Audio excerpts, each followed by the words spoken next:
முன்னாள் இந்திய அணியின் கேப்டன் மகேந்திர சிங் தோனி இன்று தனது 44வது பிறந்த நாளை கொண்டாடுகிறார். இதனையடுத்து கிரிக்கெட் வீரர்கள், அரசியல் தலைவர்கள், ரசிகர்கள் அவருக்கு வாழ்த்துக்களை தெரிவித்து வருகின்றனர். கிரிக்கெட் உலகம் இதுவரையில் எத்தனையோ மகத்தான சாதனையாளர்களை சந்தித்திருக்கிறது. ஆனால் சர்வதேச கிரிக்கெட்டில் இருந்து ஓய்வு பெற்று 5 வருடங்கள் உருண்டோடிவிட்ட போதும் இன்றும் ஒருவரது வருகையை மொத்த ரசிகர்கள் பட்டாளமும் கொண்டாடுகிறது என்றால் இது உலகம் இதுவரை சந்திக்காத சரித்திரம்தான்.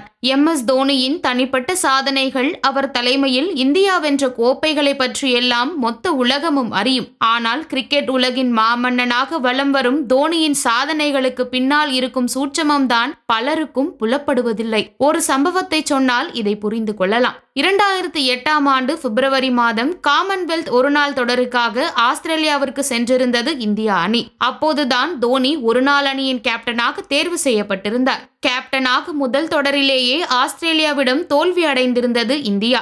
சில மாதங்களிலேயே மீண்டும் ஆஸ்திரேலியா, அதுவும் அவர்கள் மண்ணில் வீழ்த்த வேண்டிய கட்டாயம் இருந்தது. பாண்டிங் தான் அப்போது ஆஸ்திரேலியாவின் captain. Hussey, Symonds, Clarke, Gilchrist, Hayden, Brett Lee என அசுர டீம் இந்தியாவிற்காக காத்திருந்தது. பொதுவாக ஆஸ்திரேலிய அணியால் தோல்வியை ஏற்றுக்கொள்ளவே முடியாது. விளையாட்டுதானே, வெற்றி தோல்வியெல்லாம் சகஜம் என்றெல்லாம் பேசியே பழகாத உத்தமர்கள். தப்பித்தவறி எதிரணி வென்றாலும் ஏதோ அதிர்ஷ்ட காற்று வீசிவிட்டது போலதான் டீல் செய்வார்கள். ஆஸ்திரேலியாவின் இந்த அதீத தன்னம்பிக்கையை சொல்ல போனால் கிரிக்கெட் உலகின் சக்கரவர்த்தியாக தங்களை நினைத்துக் கொள்ளும் மனோபாவத்தை உடைக்க வேண்டும் என்பதுதான் தோனியின் திட்டமாகவே இருந்தது. மெல்போர்னில் நடைபெற்ற ஆட்டத்தில் இந்தியா வெற்றியை எட்டி பிடிக்கும் போது களத்தில் ரோஹித்தும் தோனியும் தான் நின்றிருந்தார்கள். கடைசி நேரத்தில் பெவிலியனை நோக்கி சைகை காட்டினார் தோனி. பொதுவாக இது போன்ற நேரத்தில் ஏதாவது முக்கிய தகவல்கள் பரிமாறப்படும். இது முழுவதும் தோனியின் பிளான். ஆஸ்திரேலியாவை வீழ்த்திய பின் ஓவர் கொண்டாட்டங்கள் கூடாது,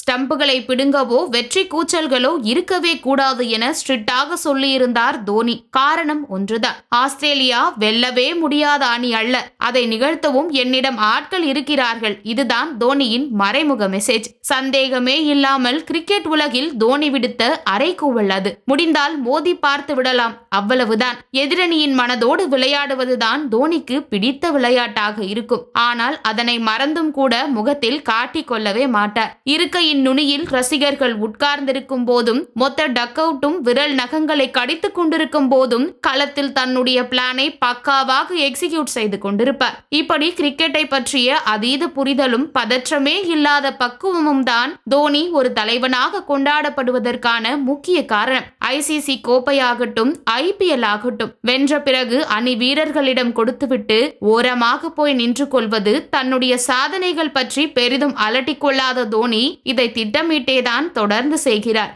தோனியின் இந்த அணுகுமுறைதான் இளம் படையை வைத்து T20 உலக கோப்பையை வென்று கொடுத்தது. ரசிகர்களால் மட்டுமல்லாமல் சொந்த அணிக்குள்ளும் கொண்டாடப்படும் ஹீரோவாகவே தோனி இருக்கிறார். திட்டங்களை முன்கூட்டியே வகுத்துக் கொள்வது, சூழ்நிலைக்கு தகுந்தபடி அவற்றில் மாற்றம் செய்வது, அவ்வளவுதான் தோனி. வெற்றியை பற்றியோ விமர்சனங்களை பற்றியோ துளியளவும் கவலைப்படுவதே இல்லை. இந்த குணம்தான் தோனியை சிறந்த கேப்டனாக மாற்றியது. இந்த குணம்தான் தோனியை மாமன்னனாகவும் மாற்றியிருக்கிறது. இன்னும் 100 ஆண்டுகள் கடந்தாலும் தோனி ஒரு ஹீரோவாகவே நிச்சயம் நினைவு கூறப்படுவார்.